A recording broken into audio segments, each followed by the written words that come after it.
সকলকে আমার আনন্দিত জয়গুরু। আজকের আলোচ্য বিষয় হলো ইষ্টিভীতি। আমরা যারা সৎসঙ্গী আছি তারা সকলেই জানি কম বেশি ইষ্টিভীতি সম্বন্ধে। তারপরও আজ বিস্তারিত ইষ্টিভীতি সম্বন্ধে আলোচনা করব। শ্রী ঠাকুর বলেছেন, যজন যাজন ইষ্টভীতি করলে কাটে মহাভীতি। আজ সকালে অমল পুরাণ শ্রীমৎ ভগবতটা পড়তে পড়তে একটা জায়গায় চোখে পড়ল, ভগবান শ্রীকৃষ্ণের কাছে তার প্রিয় ভক্ত উদ্ধব মোক্ষ লাভের জন্য সর্বশ্রেষ্ঠ পথ কি জানতে চাইলেন। পুরুষোত্তম শ্রীকৃষ্ণ উত্তরে বললেন, প্রিয় উদ্ধব, আমি তোমার নিকট আমার প্রতি প্রেমময় সেবা লাভ করার শ্রেষ্ঠ পদ্ধতি বর্ণনা করছি, শোনো। আমার আনন্দময় লীলা বর্ণনে দৃঢ় বিশ্বাস নিরন্তন, আমার মহিমা কীর্তন, উপাচার সহকারে আমার অর্চনে অপ্রতিহত আসক্তি, আমার প্রশংসা করা। যজন আমার ভক্তিযোগের প্রতি পরম শ্রদ্ধা সহকারে আমার ভক্তের অর্চনা করা। সাধারণ দৈহিক কার্যকলাপ আমার সেবায় অর্পণ করা। বাক্যের দ্বারা আমার গুণকীর্তন করা। এরপর হলো যাজন, যা সমস্ত জড় বাসনা ত্যাগ করে আমাতে মন অর্পণ করে।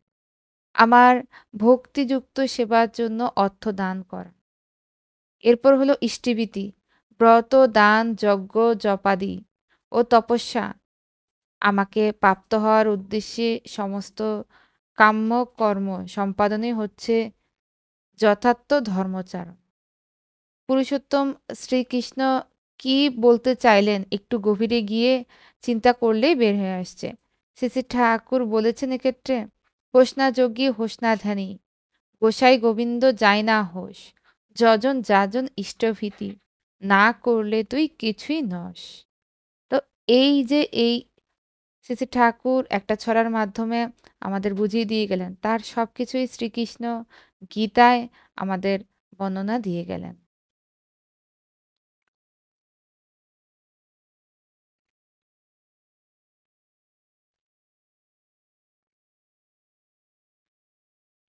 পরম পূজ্যপাদ শ্রী শ্রী আচার্যদেব ইষ্টিভীতি সম্বন্ধে বললেন, আমার ঠাকুরের ইষ্টিভীতি যদি ব্যবসা হয় তাহলে তুমিও ব্যবসায় নামো।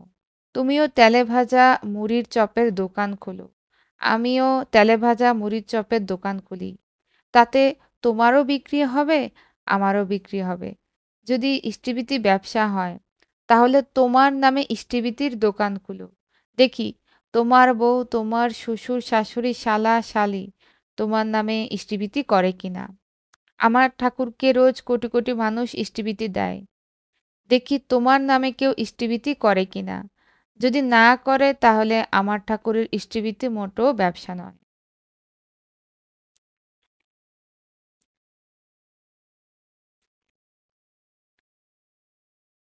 নিখুঁত ইষ্টিভীতি পালনের বিধি।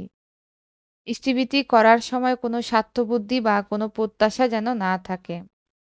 এটা হবে অপ্রত্যাশী ভক্তি অবদান। ইষ্টিভীতি করতে হবে অন্নজল গ্রহণের পূর্বে, অতি প্রত্যূষে, সূর্যোদয়ের পূর্বে।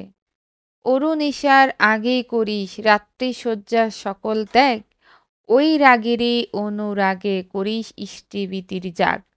রাতে ঘুমিয়ে যখনই উঠিস আরাধনা করে তখন, হৃদয় ভরা ওই অবদান যেমনি জাগে তেমনি যায়। মা ছেলেকে যেমন আগ্রহ নিয়ে দুধ খাওয়ায়, সেই রকম আকুতি ও ভক্তি নিষ্ঠা নিয়ে ইষ্টিভীতি করতে হয়। দৈনিক আয় উপার্জন থেকে ইষ্টিভীতি করার চেষ্টা করা দরকার। গীতায় কর্মফল ত্যাগের কথা বলা আছে, অর্থাৎ কর্ম করে যা পাও তা গুরুকে দাও। কর্ম করে যাহা পাও ইষ্ট কাজে যদি দাও, দিয়ে হলো ধন ভোগ, তবেই কর্মফল ত্যাগ। তারপর দৈনিক আহার্য যে আনুপাতিক, ইষ্টিভীতি যাতে রাখা যায় সেই ধান্দা যেন সবসময় মাথায় থাকে। ঠিক ৩০ দিন পূর্ণ হলে ওই ইষ্টিভীতি সদক্ষিণায় ইষ্টস্থানে পাঠিয়ে দিতেই হবে। ইষ্টিভীতি পাঠিয়ে ২ জন ইষ্ট ভ্রাতাকে দুটি ভোজ্য বা তার বিনিময়ে অর্থ প্রদান করতে হবে। এতক্ষণ আমি নিখুঁতভাবে কিভাবে আমরা ইষ্টবিতি পালন করব সেই বিষয়ে বিস্তারিত বলছিলাম। পরম পূজ্যপাদ শ্রী শ্রী অবিন দাদা ইষ্টবিতি সম্বন্ধে বললেন, ইষ্টবিতি হলো একটা আনকনসিয়াস টুল, যা আপনাকে আমাকে সবাইকে বিনম্র হতে শিখায়। যদি আমি কারোর থেকে কিছু শিখতে চাই, তাহলে সবথেকে প্রথমে আমাকে বিনম্র হতে হবে। ইট দিয়ে তো আর মাটির কলসি বানানো যাবে না, তার জন্য নরম মাটি লাগবে। সেই রকম শেখার জন্য আমাদের মনটাকে নরম করতে হবে। রাবণও অনেক বড় সাধক ছিল, কিন্তু সে অহংকারের জন্য সে রামকে চিনতে পারেনি। ইষ্টিবীতি হলো সেই যন্ত্র যা দিয়ে আমাদের মন নরম করা হয়। কিভাবে জীব জগৎ জীবন কারণ করুণাময় স্বামী, তোমার দয়ায় লবেছি জনম, সকলই পেয়েছি আমি। সবটাই যদি তোমার দয়াতে হয়েছে, তাহলে আমি নিজে আত্ম অহংকারটা করব কি নিয়ে? এইটা শিখানোর জন্য ইষ্টভীতি দেওয়া হয়েছে। পরম পূজ্যপাদ শ্রী শ্রী অবিন দাদা এই কথাগুলো বললেন।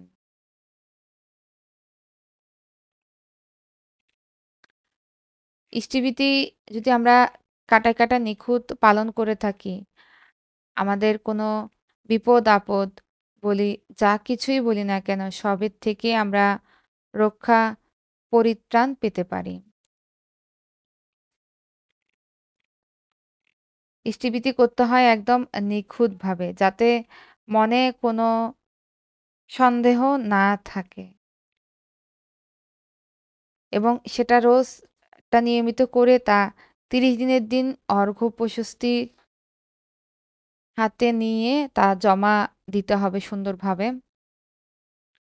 ইষ্টভীতি বলতে আমরা সাধারণত বুঝি যে, যেকোনো একটা পরিমাণ টাকা বা তার বেশি অর্থ হাতে নিয়ে রোজ মন্ত্র যে উচ্চারণ করে অন্নজল গ্রহণের পূর্বে নিবেদন করে ৩০ দিনের দিন পূর্ণ হলেই তা শুধু ইষ্টস্থানে পাঠিয়ে দেওয়া।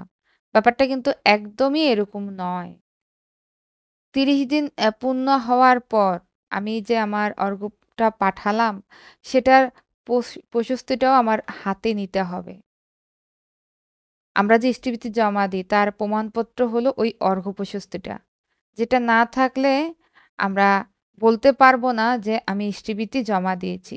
এবং পরম প্রেমময় শ্রী শ্রী ঠাকুরই এই বিধানাবলী আমাদের জন্য দিয়ে গেলেন। ঠাকুর যা আমাদের বাণীতে দিলেন এবং যেভাবে আমাদের যেটা করতে বললেন, ঠিক ঠিক ওইভাবেই আমাদের তা পালন করতে হবে। একদিন শ্রী শ্রী ঠাকুরকে জিজ্ঞাসা করা হলো, ইষ্টভীতি অন্য কারো কাছে দিতে নেই কেন? শ্রী শ্রী ঠাকুর বললেন, ইষ্টভীতি অন্যেরটা সংগ্রহ করে নিজের কাছে জমা রাখলে, কিংবা পূর্ণ বা আংশিকভাবে তার যথেচ্ছ ব্যবহার করলে, ওই ব্যতিক্রমী চলন, ওই সম্বেগে বিপর্যয়ী সংঘাত করে ব্যক্তিত্বকে অবসাদগ্রস্ত করে তোলে। ওই ইষ্টার্ঘ্য অমন্তরভাবে যারা সংগ্রহ করে বা যারা অন্যের হাতে দেয়, উভয়েরই ব্যত্যয়দুষ্ট হয়ে পড়ে। সূত্র ধীতি বিধায়না।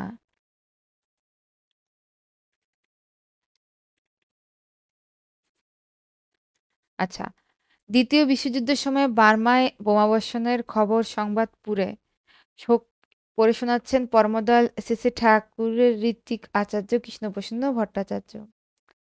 পরমদয়াল আমার স্বগতিকতে বললেন, যারা নিষ্ঠার সহিত ইষ্টভীতি পরিপালন করে তারা বেঁচে যাবে। বিজ্ঞানী গবেষক সি.ভি. রমন এর অ্যাসিস্ট্যান্ট কৃষ্ণপ্রসন্ন ভট্টাচার্য জানতে চাইলেন, এটা কিভাবে সম্ভব? দয়াল আমার বললেন, উইলিয়াম জেমস এর সিলেক্টেড পেপার্স বইটি আনুন। তিনি কি বলে গেছেন শুনি। আনা হলো এবং পড়ে শোনালেন, যার অর্থটি বাংলা করলে দাঁড়ায়, যদি কোনো মানুষ তার থেকে শ্রেষ্ঠ কোনো ব্যক্তির জন্য নিত্য নিয়মিত বাস্তবে শ্রদ্ধার অনুরাগের সহিত ভালোবেসে কিছু করার অভ্যেস করে, তবে যে কোনো অবস্থায় যে কোনো পরিস্থিতিতে তার বুদ্ধির তাৎক্ষণিক বিকাশ ঘটে এবং বিপদকে ফাঁকি দিয়ে ঘরে ফিরতে পারে। এই প্রসঙ্গ মনে পড়েছে এক গুরু ভাই সৈনিক ১৯৬১ বা ১৯৬৫ যুদ্ধে ৩ দিন ইষ্টভৃতি করার জন্য কিছু না পেয়ে মাটি দিয়ে ইষ্টভৃতি নিবেদন করে রেখেছিলেন।